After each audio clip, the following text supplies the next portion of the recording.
ఈ నెల మార్చి 23న సాయంత్రం 3 గంటలకు రాయలసీమ మాలల జేఏసీ ఆధ్వర్యంలో ఎస్సీ వర్గీకరణకు వ్యతిరేకంగా నిర్వహించ తలపెట్టిన మాలల సింహగర్జన వాయిదా పడింది. శుక్రవారం తిరుపతి ప్రెస్ క్లబ్లో ఏర్పాటు చేసిన మీడియా సమావేశంలో తిరుపతి నెహ్రూ మున్సిపల్ హైస్కూల్ గ్రౌండ్స్లో తలపెట్టిన భారీ స్థాయి మాలల సింహగర్జనను పర్మిషన్ రద్దు కారణంగా సింహగర్జన సభను వాయిదా వేస్తున్నట్లు రాయలసీమ జేఏసీ గౌరవాధ్యక్షులు అశోక్ రత్నం ప్రకటించారు. రాజ్యాంగ విరుద్ధంగా చేపడుతున్న వర్గీకరణతో దళితులకు పూర్తి స్థాయిలో రిజర్వేషన్లను నిర్వీర్యం చేసేందుకు పాలకులు కుట్రపూరితంగా వ్యవహరిస్తున్నారని ధ్వజమెత్తారు. తిరుపతిలో మార్చి 23న నిర్వహించనున్న రాయలసీమ స్థాయి మాలల సింహగర్జనకు ఫిబ్రవరి 7వ తేదీన అవసరమైన గ్రౌండ్ను ఇస్తూ తిరుపతి నగరపాలక సంస్థ కమిషనర్ పర్మిషన్ కల్పించడం జరిగిందన్నారు. అయితే ఈ సభకు లక్షలాది మంది తరలి రానున్నారన్న ఇంటెలిజెన్స్ సమాచారంతో గ్రౌండ్లో తొక్కిసలాట జరిగే ప్రమాదం ఉందని తిరుపతి జిల్లా ఎస్పీ, కలెక్టర్లు కమిషనర్కు సూచించారన్నారు. ఈ మేరకు కమిషనర్ మాల సింహగర్జన సభకు గ్రౌండ్కు పర్మిషన్ రద్దు చేస్తున్నట్లు కమిషనర్ ప్రకటించారని తెలిపారు. ఈ మేరకు రాయలసీమలోని యావత్ మాలలు, మేధావులు, ఉద్యోగులు ఈ పర్మిషన్ రద్దు విషయాన్ని గుర్తించి చలో తిరుపతి కార్యక్రమానికి రావద్దని పిలుపునిచ్చారు. మాలల సింహగర్జన భారీ సభను ఎప్పుడు నిర్ణయించే విషయంపై చర్చించి త్వరలోనే తేదీని ప్రకటిస్తామని తెలియజేశారు. ఈ విషయాన్ని రాయలసీమ మాలలందరూ గుర్తించాలని విజ్ఞప్తి చేశారు.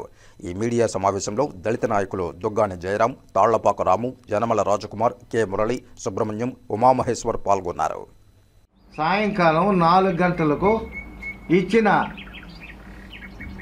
గ్రౌండ్ పర్మిషన్ని రద్దు చేస్తూ కమిషనరు ఒక ఉత్తర్వులు జారీ చేశారు. ఇవి రెండు కూడా మీకు జత చేసి ఇవ్వడం జరిగింది. కాబట్టి ఈ దినము మొత్తం మాలలకందరికీ కూడా మీడియా ద్వారా ఈ సభ రద్దు చేసినాము, మీరు రావాల్సిన పని లేదు అని తెలియజేయడానికే మేము ఈ ప్రెస్ మీట్ అరేంజ్ చేశాం. ఈ విషయం చూసి తెలియని వాళ్ళకు కూడా తెలియజేసి సభ ఆదివారం నాటికి లేదు కాబట్టి మీరు రావద్దని చెప్పి విన్నవించుకుంటున్నాం. ఈ జరిగిన ఈ సంఘటనకు చింతిస్తున్నాం.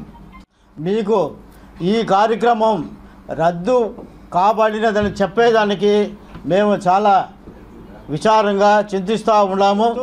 మరొక డేట్ని ఫిక్స్ చేసి మనం ఇంకా చాలా గ్రాండ్గా చేసుకుంటామనేసనే మేము పెద్దలంతా కలిసి ఒక డేట్ని నిర్ణయించుకునేసి మీకు తెలియజేస్తాము.